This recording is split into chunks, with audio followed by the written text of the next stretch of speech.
ദൈവനാമം മഹത്വമുണ്ടാകട്ടെ.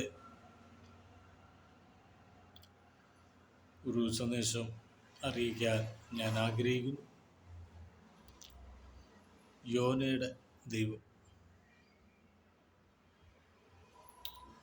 യോനയെടുത്ത് പറഞ്ഞു, നിനവേ പോയി ജനങ്ങളോട് സന്ദേശം അറിയിക്കണം.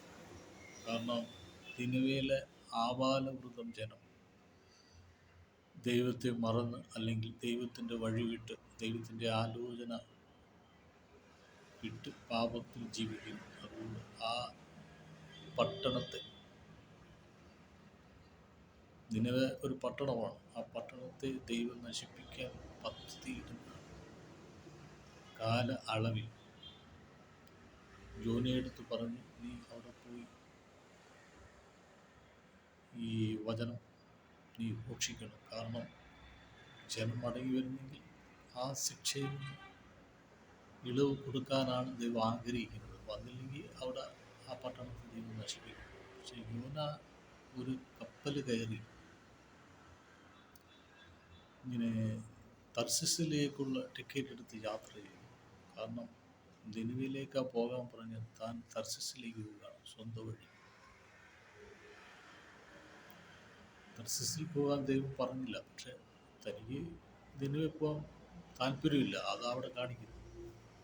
പക്ഷെ തൻ്റെ ഉദ്ദേശങ്ങളൊക്കെ ദൈവത്തിന് മനസ്സിലായി. അതുകൊണ്ട് ദൈവം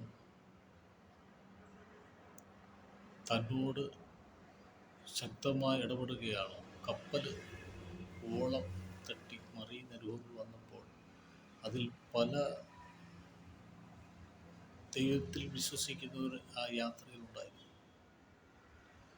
ഇത് ആര് നിമിത്തമാണ് ഈ കോളുണ്ടാകുന്നത് എന്നുള്ളത് ഒരു ഞർക്കിട എന്ന് അവർ തീരുമാനിച്ചു. കപ്പലിലുള്ള എല്ലാ ആൾക്കാരെയും അതിൽ ഉണ്ടായിരുന്നു, അതിലുള്ള എല്ലാവരും പേരെഴുതി ഞറുക്കിട്ടപ്പോൾ യോനയ്ക്ക് വീണ്. ഞറുക്ക് വായിച്ചപ്പോൾ യോനയെന്നുള്ള ഒരാളുടെ പേരിലാണ് ഞറുക്ക്.